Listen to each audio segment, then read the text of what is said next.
తాకట్లో ఉన్న మీ బంగారాన్ని విడిపించి ఆ రోజు ఆన్లైన్ రేటుకి కొంటాం. Sharma gold company. నమస్కారం, వెల్కమ్ టు సుమన్ టీవీ. నేను గీతాంజలి. ప్రస్తుతం మనతో పాటు భారతీ శంకరపీఠం వ్యవస్థాపకులు, ప్రముఖ ఆధ్యాత్మికవేత్త, బ్రహ్మశ్రీ అన్నవరపు తిరుపతి మూర్తి అవధాని గురువు గారు ఉన్నారు. వారితో మాట్లాడదాం. గురుగారు నమస్కారం అండి. ఓం శ్రీ మహాగణాధిపతయే నమః. ఏ పని చేసినా ఏదో ఒకటి అడ్డంకులే. ఇంట్లో ఎవరో ఒకరికి ఇబ్బందులు ఎదురవుతూనే ఉన్నాయి. ఫలానా వాళ్ళని అడిగితే దిష్టి బాగా తగిలింది, నరదిష్టికి అసలు ఏమైనా సరే పగిలిపోతాయి అని అంటారు కదండి.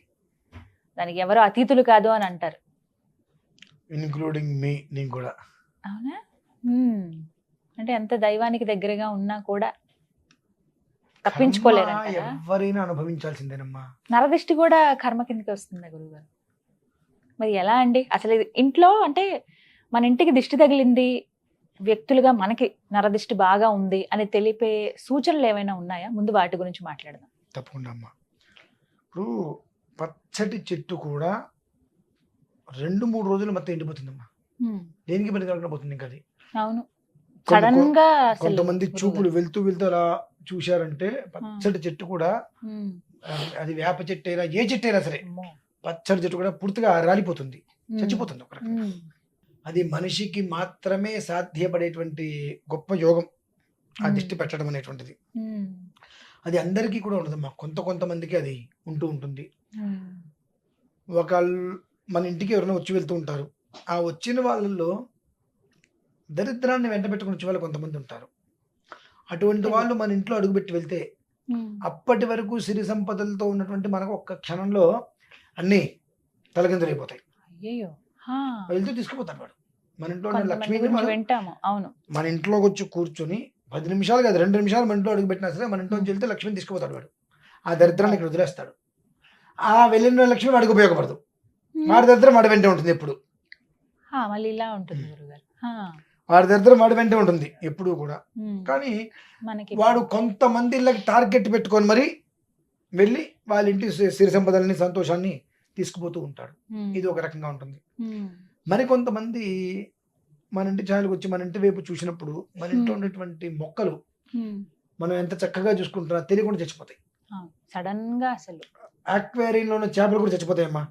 నిజం గురువు గారు, నేను చాలాసార్లు గమనించాను. అక్వేరియంలో చేపలు కూడా చక్కగా రాత్రి గిలగిలా ఆడుకుంటూ ఉంటే తెల్లారి తక్కువనే మొత్తం అందులో పంపు పెట్టే ఉంటుంది, వాడికి ఆక్సిజన్ వస్తూనే ఉంటుంది, ఫుడ్ అన్నీ ఉంటాయి. కానీ తెల్లారేటప్పటికి అవి చనిపోతాయి. ఒకవేళ తాబేలు ఉన్న శ్రేణులలో మీరు 10 అక్వేరియంలో పెట్టండి, చచ్చిపోతాయి. దారుణం అనమాట అది. మనకు మానసికంగా ప్రశాంతత లేకుండా పోతుంది. ఇవి కొంతమంది చేస్తారు. ఇంకొంతమంది 4 రోడ్ల కోడలిలో దిష్టిలు తీసి వదిలేస్తూ ఉంటారు. అవును, అది ఒక ఎత్తు అయితే, ఇళ్ల ముందు చిన్న కిరాణా కుట్లవన్నీ ఉంటాయి. నాకు అనిపిస్తూ ఉంటుంది, మంచి రోకలి బండ తీసుకొని ఆ మనిషి చెయ్యలా పెట్టి రెండోసారి మళ్ళీ బ్రతుకున్నంతకాలం చేయకుండా ఇక్కడ కంటిన్యూగా 10 దెబ్బలు కొట్టాలి, చేయి విరిగితే విరుగుతుంది, కట్టేసుకొని 6 నెలల పాటు ఇలా కూర్చుంటాడు అనిపిస్తుంది నాకు. అంటే వాళ్ళ షాపులో ఇంత గ్లాస్ పెట్టుకొని అందులో నీళ్లు పోసి పసుపేసి నిమ్మకాయ వేస్తారు. పొద్దున్నే షాపు దిగిన నా నిమ్మకాయని ఇలా తిప్పేసేసి రోడ్డు మీదకి ఇసిరేస్తారు. అంటే నువ్వు బాగుండాలా, నీ కుటుంబం బాగుండాలా, నీకు ఎలాంటి అనర్థం జరగకూడదా, కానీ నీ కుట్లో ఉన్నటువంటి నెగిటివ్ మొత్తం నువ్వు రోడ్డు మీద ఇస్తే ఎవడో ఒకరితోకి చచ్చిపోవాలా. ఎంత కులుప్తమైన క్రూరత్వమైన మనస్తత్వం అండి. రోడ్ల మీదకి ఇలా విసురుతారు. ఎంత క్రూరమైన మనస్తత్వం. ఇటువంటి వాళ్ళు ఏం చేయాలి చెప్పండి. నేను ఇప్పుడు ఎక్కడ పట్టి 4 చేయి విరిగేంత వరకు కొట్టాలంటే తప్ప లేదు. ఇటువంటి మనస్తత్వం ఎంతమందిని చూశాను. కొంతమంది తెలియక అది తొక్కి గజగజలాడిపోతారు. అమ్మాయి వాళ్ళు నేను ఎందుకు బ్రతుకున్నానా, ఏం చేసినప్పుడు కూడా వాళ్ళు అది మనసులో పడిపోయి సగం చనిపోతారు మనుషులు. ఇటువంటివన్నీ జరుగుతూ ఉంటాయమ్మా. వీళ్ళకి వేరే పని ఏం లేదు. ఒకళ్ళు కడుపుండా తింటున్నా, మంచి బట్టలు వేసుకున్నా, మన కళ్ళ ముందు ఒకళ్ళు ఎదుగుతున్నారు అనుకున్నా, మనకు సహకారం చేసేటువంటి వ్యక్తి ఇంకా పైకి ఎదుగుతున్నాడు అన్నా, మనకు సహకారం చేయడం ఆగిపోయాడు అన్నా, ఇంకొకరికి సహకారం చేస్తున్నాడు అన్నా, వీడిని ఏదో ఒక రకంగా ఇబ్బంది పెట్టడమే ప్రధానం. మీకు ఇంట్లో ప్రధానంగా తెలిసిందంటే ఇవాళ వరకు చక్కగా నవ్వులు ప్రశాంతంగా ఉన్నటువంటి జీవితం రాత్రి తెల్లవారేటప్పటికి ఒకళ్ళ మొహాలు ఒకళ్ళు నలిపేసిన కాగితం లాగా ఉంటాయమ్మా. నలిపేసిన పేపర్ లాగా అయిపోతుంది ఒకళ్ళ మొహాలు ఒకళ్ళు ఇంట్లో. ఏదో ఒకరికి మానసికమైనటువంటి చిరాకులు, ఉమ్, ఇది పోయింది అది పోయింది అది ఇట్లా ఇది ఇట్లా, ఇప్పటివరకు అన్నీ ఉన్నది అంది కాస్త అంది పోయింది అనేటువంటి పదం ప్రారంభమవుతుంది. ఉమ్, ఇంట్లో మీరు యాక్వేరియం కనుక ఉంది అంటే మీకు వెంటనే తెలిసిపోతుంది. ఉమ్, మీరు 1, 2, 3 సార్లు తిట్టు చెప్పలేను వేయండి. పాపం గిరగిలా మీరు ఫుడ్ వేస్తుంటారు, తింటుంటే అవి భయంకరంగా చనిపోతాయి పాపం. ఉమ్, ఇంట్లో ఉన్న చెట్లు ఉమ్, ఎదగలేవు, ఉమ్, ఇలా పడిపోతాయి. మారిపోతుంది. ఇటువంటివన్నీ కూడా ఉన్నప్పుడు ఏదన్నా ఒక నెగిటివ్ అనేటువంటిది చుట్టుపక్కల ఏర్పడింది, ఉమ్, లేదంటే ఎవడో దారుణంగా మనం నేర్పించారు అంటానికి మూలం. ఉమ్, ఇవి నిజమేనా అండి? మనుషుల్ని మీరు మభ్యపెట్టడానికి చెప్తున్నారని అడగచ్చు, ఉమ్, తప్పులేదు. ఉమ్, ఒకానొక వ్యక్తి ఏదో అపాయింట్మెంట్ తీసుకుందామని అపాయింట్మెంట్ తీసుకున్నారు. ఇంటికి నాకెందుకు మాట్లాడేటప్పుడు కొంచెం తేడా అనిపించింది. లేదు గురుగారు అనుకుంటూ ఇంటికి వచ్చి కూర్చున్నాడమ్మా. ఉమ్, అతను ఇంటికి వచ్చి ఒక అరగంట ఏమో కూర్చున్నాడు నా ఇంట్లో. ఉమ్, అతను నా ఇంట్లో నుంచి బయటికి వెళ్ళిన తర్వాత ఉమ్. 8 నెలల పాటు నేను పడ్డ కష్టం అంతా ఇంత కదమ్మా. 1, 2 కాదు, హా, అంతే అరగంట 8 కూర్చున్నాడు. నెలలు. నాకు తెలుసుకోవడానికి టైం పట్టింది 6 నెలల పాటు. అమ్మ బాబోయ్. ఆ, తెలుసుకోవడానికి నాకు 6 నెలలు టైం పట్టింది. అసలు జరుగుతుంది ఏంటి అని, ఉమ్. ఎలాంటి విషయాలు ఏం చూసారు? జరుగుతుంది ఏంటి. ఇప్పటివరకు చాలా ప్రశాంతంగా ఉన్నాము, అందరికీ భోజనాలు పెడుతూనే ఉన్నాం, అన్నీ చేస్తూనే ఉన్నాం, అనుష్ఠానం చేస్తూనే ఉన్నాం. ఏంటి అంటే ఈ తెలుసుకునే సమయంలోపు రోజు కనీసంగా 6 గంటలు 7 గంటలు అనుష్ఠానం చేసినటువంటి నేను 2 గంటలు 3 గంటల మీద చేయలేకపోతున్నా. దృష్టి నిలపలేకపోతున్నా. అసలు ముందు ఇంత అనుష్ఠానం చేసుకుంటూ కూడా దృష్టి నిలపలేకపోతున్నా. ఒకప్పుడు ఉదయం చేయకపోతే సాయంత్రం చేసుకోవచ్చులే, ఉమ్, తెలియకుండా ఒక బద్ధకం లాంటిది మనిషిని ఆవహించేసేసి ఉమ్, 5:30 కల్లా స్నానం అయ్యేటువంటి నేను 7 గంటల వరకు కొన్ని రోజులు స్నానం చేయలేదమ్మా. రోజు విడిచి రోజు 2 రోజులకు 3 రోజులకు ఒకసారి. ఉమ్, అది మనిషిని తెలియకుండా పట్టి పీడిస్తుంటే ఇంత అనుష్ఠానం తీసుకుంటే ఎందుకు ఇలా నడుస్తుందని 6 నెలలు దాటి నాకు తెలుసుకోవడానికి అసలు ఏం జరిగింది అనేటువంటి విషయంగా మొత్తం వెనక్కి నుంచి చూసుకుంటూ వస్తే నా కొంపలో ఒకడు కాలు పెట్టాడు. ఉమ్, దానికి నేను బయటపడటానికి మళ్ళీ ఒక 4 నెలలు పట్టింది. ఉమ్, ఇది సహజం. పూర్వం నేను మాదాపూర్లో ఉన్నప్పుడేమో ఉమ్, ప్రోగ్రామ్ ఉమ్, మొదటి సంవత్సరం ఉగాదికి ఉమ్, ఆ ఇంటి ముందు ఒక మామిడి చెట్టు ఉంటుందమ్మా. ఉమ్, దాని నుంచి కాయలు కోసుకొని చేసుకున్నాం. 2వ సంవత్సరం ఉగాదికి వచ్చేటప్పటికి ఉమ్, నేను కొంతమందిని పిలవకూడదు అనుకున్నా. ఉమ్, పెదవాళ్ళని పిలవక్కర్లేదుగా, ఉమ్, ఉమ్. తెలిస్తే వచ్చేస్తారంటారా? వచ్చేస్తారు. ఉమ్, వాళ్ళు ఇంటికి వచ్చి కూర్చున్నారు. ఉమ్, పిలవకపోయినా ఇంటికి వచ్చారు. ఇంటికి వచ్చిన వాళ్ళని పొమ్మని చెప్పలేంగా. స్వతహాగా నా తత్వము వెధవ లాంటి వాళ్ళు ఇంటికి వస్తే గెటౌట్ అంట, ఆ, నిర్మోహమాటంగా. ఆ మనిషి తేడా మనిషి కాస్త అనుకుంటే గుమ్మలో నిలబెట్టి నా ఇంటికి ఎవరమ్మన్నారు నిన్ను పో బయటికంట. ఆ, విరోధం వస్తుంది, వస్తే నష్టమేం లేదు. అంతే కదా. కుటుంబంలోకి వచ్చి ప్రాణాంతకం తెచ్చుకోవటం కన్నా ఉమ్, విరోధం వస్తే నష్టం లేదనుకుంటా. కానీ ఓకే, ఇంట్లోకి వచ్చేసేసాడు. గుమ్మం ముందు వరకు వస్తే పంపించేస్తా. ఉమ్, ఇంట్లోకి వచ్చి కూర్చున్నాడు. నేను ఆరాధన చేసుకుని బయటకు వచ్చి చూసా. ఉమ్, ఓకే, ఏమంటాం, ఉమ్. కరెక్ట్. ఏమనలేని పరిస్థితి. శత్రువైనా మళ్ళీ ఇంటికి వస్తే అన్నం పెట్టమని కూడా ఉందిగా. ఉమ్, గడప లోపలికి వస్తే పంపించను, ఉమ్, గడప దగ్గర ఉంటే మాత్రం గటౌట్ అంట. ఉమ్, లోపలికి వచ్చేసి కూర్చున్నారు. ఇక ఏం మాట్లాడలేకపోయాం. ఉమ్, నా ఇంటి ముందు ఉన్నటువంటి మారేడు చెట్టు నా ఇంట్లోకి ఇలా వస్తుంటే క్రాసులు ఇలా పెట్టుకున్నా. ఉమ్, ఇంత మొక్క నా కొడుకు తీసుకొచ్చాడమ్మా. ఉమ్, ఇంత మొక్క తీసుకొస్తే అది అంత పెద్దదైంది. ఉమ్. చక్కగా విరివిగా మారేడు దళాలు కాసేటువంటి చెట్టు చచ్చిపోయింది. బా. ఇంటి ముందు సరదాగా నేను అందంగా ఉంటుంది చెప్పి మనీ ప్లాంట్ పెంచుకున్నా. డబ్బులు వస్తాయని కాదు, దానికి డబ్బుకి సంబంధం లేదు. ఎప్పుడు కూడా పచ్చదనంగా ఉంటుంది. నిత్య కళ్యాణం పచ్చతోరణం అంటారు కదా అనే ఉద్దేశంతో పచ్చ తోరణం ఎప్పుడూ ఉంటుంది. నిత్య కళ్యాణం ఎలా ఉంటుందో తెలియదు. ఈశ్వరేచ్ఛ. నిత్య కళ్యాణం అంటే పెళ్లిళ్ళు కదండి, ఎప్పుడు శోభాయమానంగా ఉండటం. అది ఉండొచ్చు, ఒక అరుచుకోవచ్చు ఖర్చుకోవచ్చేమో, కానీ నిత్యతో పచ్చదోరణం ఎప్పుడు ఉండాలని చెప్పి పెట్టుకున్నా. అది ఎవరో మంట పెట్టి కాల్ చేసినట్టుగా మాడిపోయిందమ్మా చెట్టు. ఆ సంవత్సరం ఉగాదికి మామిడి చెట్టుకి కాయ కోసుకుందాం అనుకుంటే కనీసం పువ్వు రాలేదమ్మా. నా అదృష్టం ఏంటంటే నా ఇంటి ముందే అంత పెద్ద మామిడి చెట్టు ఉండటం వలన అంత దిష్టి ఆ చెట్టు లాగేసుకొని ఒక్క పువ్వు రాలేదంటే మా వాచ్మెన్ వీళ్ళందరూ కూడా అసలు కనీసం పువ్వు రాలేదంటే. మేము ఆ ఇల్లు ఖాళీ చేసి ఇల్లు కొనుక్కొని వచ్చిన తర్వాత విరివిగా మళ్ళీ ఆ చెట్టు కాయ తీసుకొచ్చి అతను ఇక్కడ ఇచ్చాడు. కింద సంవత్సరం మీరు తినలేకపోయారు కదమ్మా అని చెప్పి ఆయన కాయలు తీసుకొచ్చి ఇచ్చాడు మాకు ఇక్కడికి. ఎక్కడ పోయా అంటే కింద సంవత్సరం మీరు ఇంట్లో తిందాం అనుకున్నారో వచ్చి కనీసం పూత కూడా కాయ రాలేదు కదండి, ఈ సంవత్సరం అందుకే నాకు అని తీసుకొచ్చి ఇచ్చా అన్నాడు. అంటే దాన్ని బట్టి ఒక మనిషి మన మీద పడి ఏడుస్తే ఆ దిష్టి ప్రభావం ఏ స్థాయిలో ఉంటుందో మనం కూడా అర్థం చేసుకోవచ్చు. ఒకటి గుర్తుపెట్టుకోండి గీతాంజలి గారు, మనము ఏదైనా సుగంధ ద్రవ్యాల షాపులోకి వెళ్తే కొనకపోయినా ఆ వాసన మనం ఎలా పీలుస్తామో అలాగే కొంతమంది వెధవలు మన దగ్గర చేరితే వాళ్ళ దోషం మనకి ఎలా తగిలేస్తుంది. మనకు ఎప్పటివరకు బాగానే ఉన్నాం, మనకి ఎందుకు ఈ ప్రమాదాలు ఇలా చికాకు పడుతుంది అనుకుంటే ఎవడో మనకు తారాసపడ్డాడు, వాడి మనకు అంటించిపోయాడు. అంతేనండి. మన దగ్గర తీసుకెళ్తే వాడికి ఉపయోగం లేదు, మనకు అంటించిపోతే మనకు నష్టపోతున్నాం. అది తెలియకుండా జరిగితే గురువు తెలియకుండా జరిగిపోయిందని అనుకునే దానికన్నా కొన్ని కలయికలప్పుడు కొన్ని ప్రభావాల ముందు మనకు ప్రకృతి చెబుతుందండి. మనం విస్మరిస్తాం, మనం పట్టించుకోం.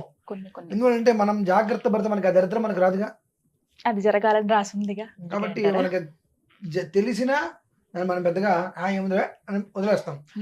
అది ఏ స్థాయి వరకు వెళ్తుందంటే అండి, మనం బ్రతుకుంటాం, ఎందుకు బ్రతుకున్నామో తెలియని స్టేజ్కి తీసుకెళ్తుంది. అది చెప్పినాక నాకు నా ఇంటికి వచ్చి వెళ్తే అతను వచ్చి వెళ్ళాడు నాకు తెలుసుకోవడానికి 6 నెలలు పట్టింది.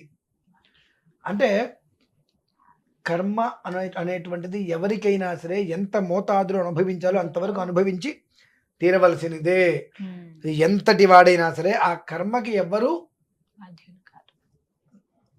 ఏదన్నారు, కర్మకి ఎవరు అతీతం కాదా? అంతే, ఖచ్చితంగా. ఎవరైనా సరే కర్మ ప్రారంధాన్ని అనుభవించి తీరవలసినదే.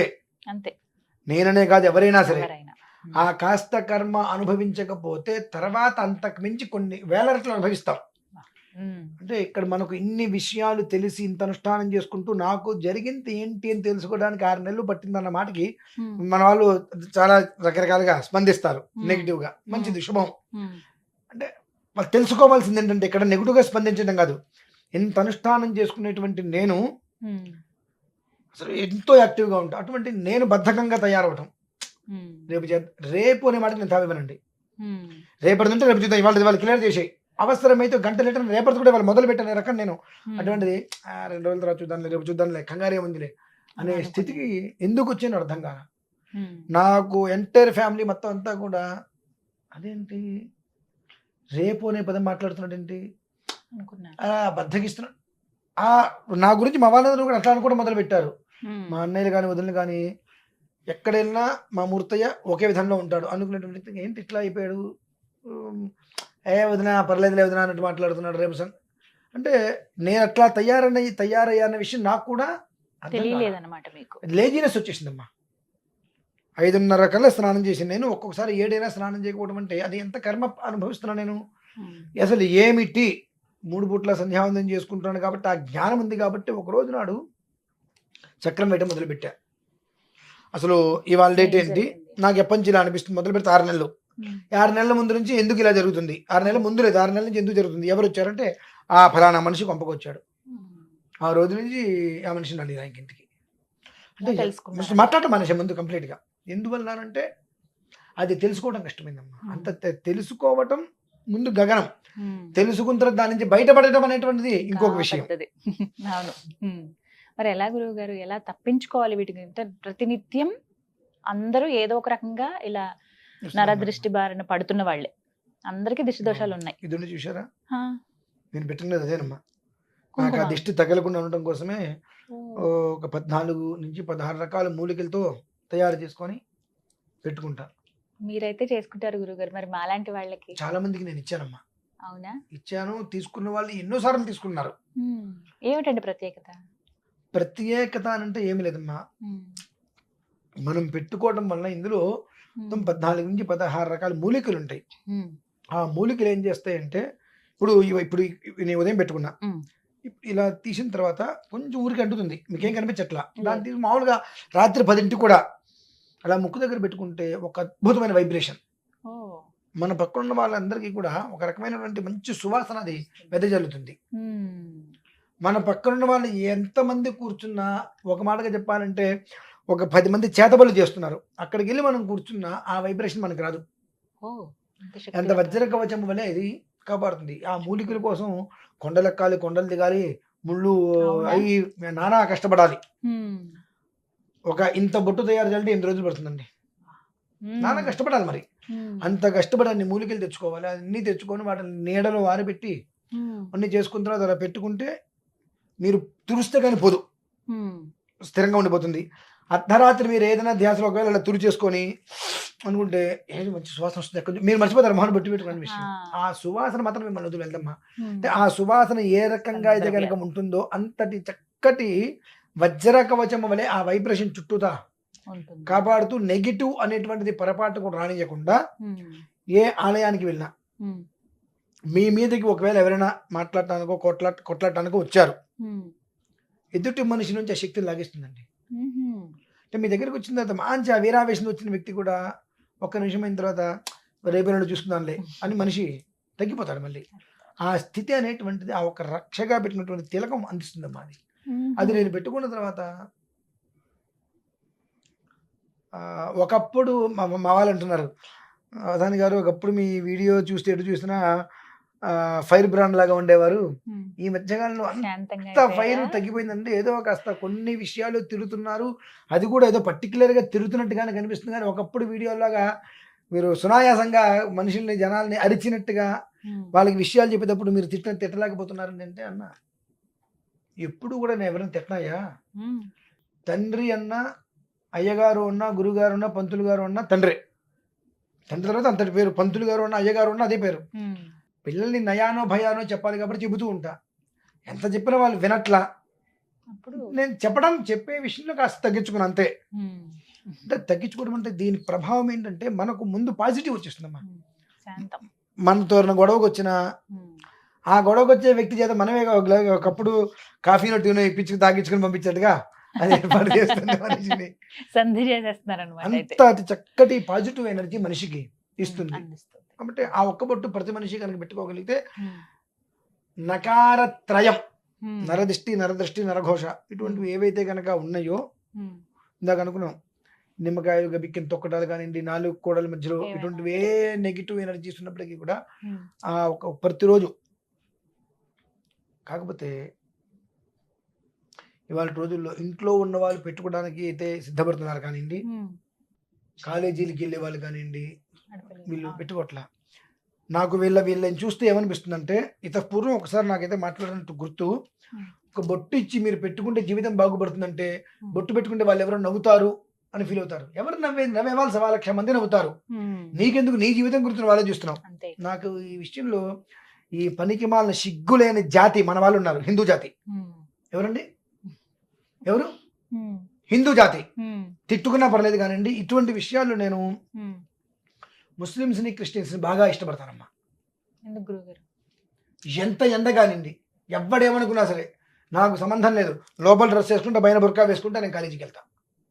నా ధర్మం అది, నా ధర్మం నేను పాటిస్తున్నా. ఎవడేమనుకుంటా నాకేంటే నేను మెల్లో సెలవు వేసుకుంటా, నా ధర్మం నేను ఎక్కడికి వెళ్ళినా పాటించుకుంటా అని సిగ్గు ఏమాత్రము పడకుండా వాళ్ళ మతాచారం ఏదైతే ఉంటుందో వాళ్ళ మతాచారాన్ని వాళ్ళు పాటిస్తూనే ఉన్నారు. మరి ఏ కాలేజీలో నుంచి ఏ ఒక్క ముస్లిం ఆడపిల్ల బుర్కా లేకుండా కాలేజీకి వస్తుందా? పొరపాటున కూడా. లాస్ట్ టైం నేను ఏదో విషయం కోసం మసీదు కాదు చార్మినార్ వైపుకి వెళ్ళాం. వెళ్తే నేను, నా భార్య, ఇంకొక 2-3 అక్కడ ఉన్నారు. ఎవరో చూస్తుంటే వాళ్ళు ఎవరో లోపలికి వెళ్తుంటే రానివ్వట్ల ఆడవాళ్ళని లోపలికి. ఏంటంటే పైన చున్నీ లేదట. నాకు అర్థం కాలా. పైన చున్నీ లేదు మసీదులోకి అమ్మాయిని ఎవరినో అడుగు పెట్టినరా. నార్మల్ మామూలుగా డ్రెస్ వేసుకుని ఉన్నారు కొంతమంది, చున్నీ లేదు లోపలికి అడుగు పెట్టలేదండి వాళ్ళు. 1 మినిట్ కాదమ్మా, అక్కడికి వెళ్ళి చున్నీ కొనుక్కో కావాలంటే, లోపలికి వెళ్ళి మొత్తం చూసుకొని వెళ్ళు, పైకి వెళ్ళి కిందకి వెళ్ళి మొత్తం ఎత్తుకు వెళ్ళు. నాకు భలే అనిపించిందమ్మా అది. అక్కడ లోపలికి వెళ్ళలేని వాళ్ళు. అంటే వాళ్ళు ఎంత వాళ్ళ మతాచారం మీద వాళ్ళు ఎంత చక్కగా ఉన్నారమ్మా. మనం ఏమన్నా ఉన్నామా? బొట్టు పెట్టుకోమంటే ఇక్కడ పెట్టుకుంటారు, గుడి పక్కకి వెళ్ళి తుడిపేస్తారు. ఇంకెందుకు అంటే నేను ఈ సిగ్గులేని హిందూ జాతి అన్నందుకు నేను మీకు కూడా కోపం రావచ్చు, మొహం ఇలా పెట్టారు ఒక్కసారిగా ఏంటి అని చెప్పి. ఎందుకన్నారా? నేను అకారణంగా ఎవరిని నిందించనమ్మా. నిందించాను అంటే మన దగ్గర ఎంత తప్పు ఉంటుంది. క్రిస్టియన్స్ కావచ్చు, ముస్లిమ్స్ కావచ్చు, వాళ్ళ మతాచారం ఏదైతే చెప్పిందో అక్షరాల వాళ్ళది ఆచరిస్తున్నారు. మనకేం చెప్పింది? నుదుటను బొట్టు పెట్టుకో ప్రధానంగా అని చెప్పింది. అది పెట్టుకోవట్లేదు మనం. దేవాలయంలోకి వెళ్ళినప్పుడు ఈ సాంప్రదాయంగా దుస్తులు వేసుకో. మొన్న ఎవరో అడిగారు, ప్యాంట్ షర్ట్ వేసుకుంటే మీ దేవుడు లోపలికి రావడానికి ఒప్పుకోడా? అందుకనే సాంప్రదాయం దేవాలయాల కాదు గుళ్ళకి కదా. వెళ్ళాలంటే మాకు ఇబ్బంది వస్తాయి. మాకు ఏదో ఇన్సెక్యూరిటీ, ఏదో ఇంగ్లీష్లో పదం పడింది అంటే మాకు నచ్చినట్టుగా మేము గుళ్ళలో ఉండలేకపోతున్నాము అని. ఉమ్, మా ఇష్టానుసారంగా మాకు నచ్చిన బట్టలు వేసుకొని గుళ్ళలో ఉండలేకపోతున్నామని చెప్పి. ఉమ్, ఆహా. అదే మాట పబ్బుకి వెళ్తున్నప్పుడు చెప్తారా? ఉమ్. ఈ డ్రెస్ కోడ్ ఉంటే లోపలికి రాణిస్తారు కదండి వాళ్ళు. అక్కడికి వెళ్ళేందుకు మీరు చచ్చినట్టు వాడు ఏం చెప్తా చేసుకుంటున్నారు అదే కదా. ఉమ్, అంటే ఇవి మనం మాత్రమే ఆచరిస్తున్నామండి, ఇంకెవ్వరు ఈ పని చేయట్లేదు. కాబట్టి నేను ఆ మాట అనాల్సి వచ్చింది. అర్థమైంది. అంటే ఆ బొట్టు అనేటువంటిది పెట్టుకుంటే మన జోలికి ఎవడు రాడు. ఉమ్, ఒక రామబాణం లాగా అది మనకు పనిచేస్తుంది, ఎవడు రాడు. రక్ష.